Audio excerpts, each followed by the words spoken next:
주식 만렙을 꿈꾸는 모든 투자자들을 위해 실력으로 보여주는 든든한 레벨업 가이드들의 숨은 노하우를 공개합니다. 클래스가 다른 고품격 레벨업 주식 토크 만렙 박주식. 더 스마트해진 만렙 박주식도 여러분께 인사드립니다. 안녕, 나는 주식 만렙 박주식이야. 불과 1년 새 코스피 지수가 1000포인트 이상 하락하면서 세계에서 가장 높은 변동성을 보이는 국내 주식시장에서 투자자들은 어떤 대응 투자를 해야 할지 나 만렙 박주식과 함께 그 방법을 찾아보자고. 그렇다면 이번 주 투자자들의 마음을 마구마구 업앤다운 시킨 주제부터 확인하시죠.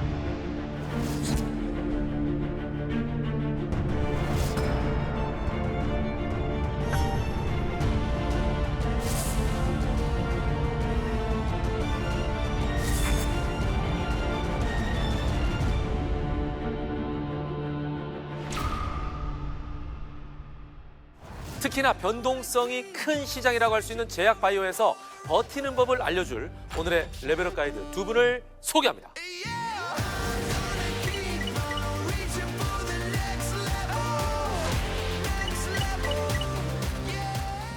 오늘도 백이 장군이죠. 백진수 전문가, 이동우 전문가 두 분 모셨습니다. 어서 오십시오. 안녕하세요. 예, 백이 종군이죠. 백이 종군. 백이 장군이라고 그랬네요. 두 사람 오늘 장군주가 있습니까? 기대하셔도 좋습니다. 아, 그런 주가 있어요? 그러니까 장군상이에요. 느낌이 약간, 그죠? 자, 요즘같이 찬바람이 불면 생각나는 종목이 있죠? 하나, 둘, 셋. 바이오? 제약. 오. 둘이 말을 짰습니까?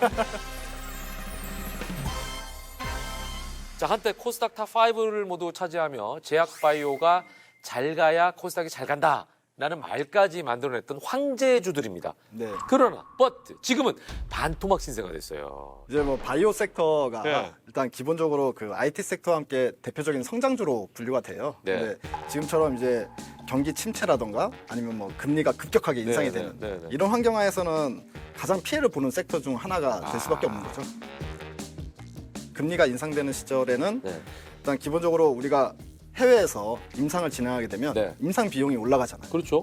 킹달러니까. 비용 부분이 너무 올라가는 거죠. 그렇죠. 비용이 많이 올라가고 그리고 금리 인상 때문에 자금을 모집해서 인상을 해야 되잖아요. 그렇죠. 근데 이제 투자자들이 머뭇거리겠죠, 아무래도. 이렇게 시장 상황이 안 좋다 보니까 제약바이오 업체들도 직격탄을 맞을 수밖에 없는 거겠죠, 이 장군. 네, 뭐 실제로 네. 직격탄을 맞았습니다. 네. 뭐 글로벌 빅팜을 제외하고는 대부분 다 반토막에서 지금 뭐 30%에서 많게는 70%까지 빠진 종목들이 많은데요. 예. 코로나 기간 동안에 이제 큰 돈을 만진 뭐 모더나, 화이자 뭐 다들 네. 들어보셨던 네. 기업들이죠. 뭐 그 기업들의 큰 주가를 보여준 것 빼고는 실제로 이제 개발을 성공한 기업들도 후발주자들은 돈을 못 버는 구조가 돼버렸고요. 뭐 기존 신약 개발하는 업체들은 당연히 이제 돈을 구할 수 있는 업체들이 아니기 때문에 네. 예, 당연히 어렵게 마련입니다. 자, 하지만 오히려 이 소식이 전화위복의 기회가 된 킹달러 수혜들도 있다고 얘기를 들었어요. 그렇죠. 아무래도 이제 그 제약 네. 회사들 중에서 미국향 매출이 큰 회사들은 달러 결제를 받기 때문에 이제 환율 수혜를 받을 수 있죠. 대표적으로 이제 대웅제약이 대웅제약. 예. 대웅제약이 미국향 매출이 많아요. 뭐 그리고 또 한 가지가 있는 게 ABL 바이오 같은 경우에 네. 연초에 네. 이제 미국 회사로부터 그 기술 수출을 했어요. 중간중간 단계별로 마일스톤이 들어오잖아요. 네. 그래서 마일스톤이 이제 4,500만 달러가 들어오는데 오. 지금 환율이 이제 1,400원 넘는 상황이니까 생각보다 이제 한 100억 정도 더 이익을 얻을 수 있다. 뭐 이런 얘기도 나오고 있습니다. 그러니까 이게 네. 달러가 들어오는 업체는 그렇죠. 좀 조심히 웃겠다, 그죠? 남들이 보니까. 그러니까 그 조용히 웃고 그러니까. 있는 업체들이 네. 많은데 네. 뭐 대표적으로 이제 삼성바이오로직스도 그러니까 그런 수줍게 수준인데요. 웃어. 삼성바이오로직스 아메리카를 종속 기업으로 두고 있기도 하고요. CDMO 사업을 통해서 매출이 전량이 나오고 있는데 그중에 90% 이상이 달러화 결제를 하고 있으니까 지금 뭐 1,100원대, 1,200원대를 생각하면 20, 30% 얼마야? 이상을 올라간 거니까 작년 영업이익만큼 올라갔다고 생각하면 되고요.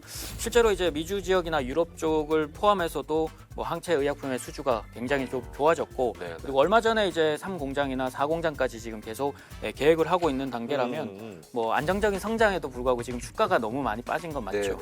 그럼 여기서 레벨업 가이드들의 실력 검증 타임 들어갑니다. 자, 과연 두 분은 제약 바이오와 관련해서 어떤 종목에 투자했고 또 수익을 얼마나 올렸는지 궁금한데요.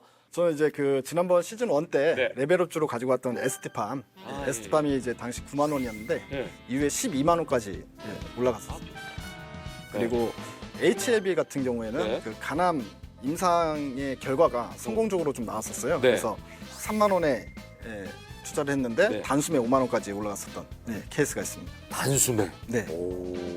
자, 이도우 전문가는 어떤 종목이었어요? 저는 뭐 그때 당시에 이제 레벨업 주로 드렸던 레오캠 바이오가 35% 정도 수익이 났었는데요. 네, 첫 플랫폼 기술로는 이제 유방암 기술에 이제 적용을 해서 그 효과를 봤다라는 건데 최근에 이제 얘기가 나오고 있는 게 이제 경쟁 약품으로 에너2에 그 경쟁 약물이 이제 좀 수치가 높게 나오면서 실제로 레고캠 바이오가 가지고 있는 그 결과물이 약물은 절반으로 줄어들면서 네. 효과를 더 입증을 하게 되면서 그 당시에 이제 조금 더 기대감을 가진 건 사실이었죠. 그래서 주가 투자에 성공을 했던 기억이 납니다. 자, 꺼져가는 생명에 숨을 불어넣듯 부진한 시장에서 심폐소생 투자를 하며 수익률을 끝까지 살려내는 두 전문가처럼 나도 수익률을 올리고 싶다라고 생각하시는 분들은 끝까지 집중해 주시기 바랍니다. 두 전문가의 레벨업주가 언제 공개될지 모르기 때문이죠.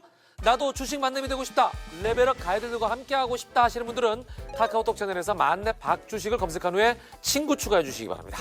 그럼 지금부터 만렙을 향해 활기차게 그리고 건강하게 한번 출발해 볼까요? 2022년 하반기랑 2023년에 들어가면 바이오 시밀러 업체들은 이제 길을 펼 수 있는 길이 생기는 거고 특히 이제 휴미라라고 네. 전 세계 1등 판매되는 신약이 예. 특허하려고 했어요. 지금 셀트리온 주가가 너무 많이 떨어졌기 때문에 예.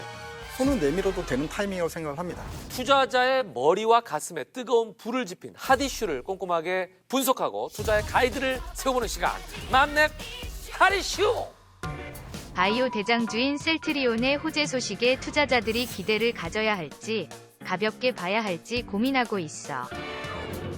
제약 바이오 하면 빼놓을 수 없는 이 종목, 황제주로서 부흥과 몰락의 과정을 우리가 지켜봐야 했던 셀트리온 이야기부터 해보도록 하겠습니다.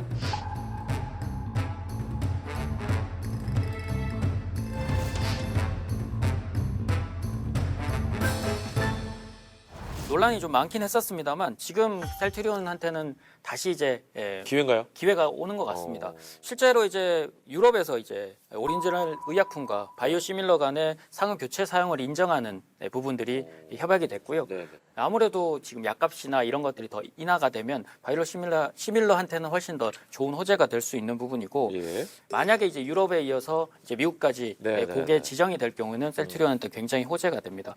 그리고 CDMO를 중점적으로 해서 사업 확장을 해서 기반을 다졌다면 이제는 ADC 업체 그리고 이중항체, mRNA 요 세 가지가 이제 떠오르는 바이오 베터 사업으로서 많이 떠오르고 있는데 거기에 모두 투자를 시작을 했다라는 부분들.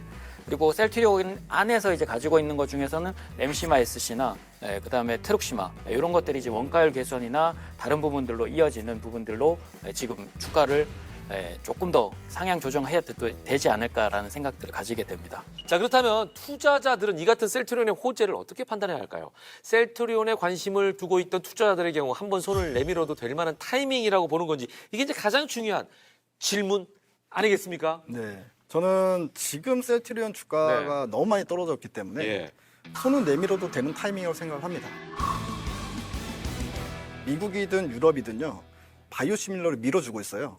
그러면서 이제 오리지널 신약보다 이 단가가 뭐 15%에서 35%까지밖에 안 되거든요. 네, 네. 예를 들어서 오리지널 신약이 한번 처방받는데 뭐 100만 원이다 하면은 바이오 시밀러는 15만 원에서 37만 원 정도 요 사이에 형성이 돼 있으니까 굉장히 차이가 많이 나네. 유럽이나 이제 미국 정부 입장에서는 사실 약가 인하에 가장 좋은 대안이 될 수 있기 때문에 그러네요. 밀어준단 말이에요. 예. 그래서 이 시장은 커질 수 있는데 네. 이제 문제는 바이오 시밀러 최고 강자라고 부를 수 있는 암젠이라는 회사가 있는데 네. 이 암젠이 이제 시장 내에서 점유율 1위를 기록한 그 바이오 시밀러 제품이 2개나 있어요. 네. 근데 그 판매량을 보게 되니까 작년 대비해서 10% 이상 증가를 했었어요. 근데 중요한 건 매출액은 오히려 감소한 거예요. 예? 그러니까 판매량은 늘었는데 매출액 감소했다. 아, 판매가가 예, 떨어진 판매가- 거군요. 판매가 40% 인하를 했어요. 근데 셀트리온 같은 경우에는 저는 좀 괜찮다고 보는 게 대신에 셀트리온 원가율 개선을 위해서 엄청난 노력을 했어요. 그러면서 프록시마 같은 경우에 원가율을 전년 대비 47%를 개선을 시켰어요. 어우, 예. 반값 정도까지 떨어뜨려. 그렇죠. 반값 정도 네. 떨어뜨렸기 때문에 다시 이익률이 올라올 수 있다. 오. 예. 그리고 어차피 이제 시장은 커지는 방향으로 갈 수밖에 예, 없다. 그러네요. 예. 그래서 셀트리온을 지금 미리 네. 예, 이렇게 줍줍해 놓는 것도 전 나쁘지 않다고 봅니다.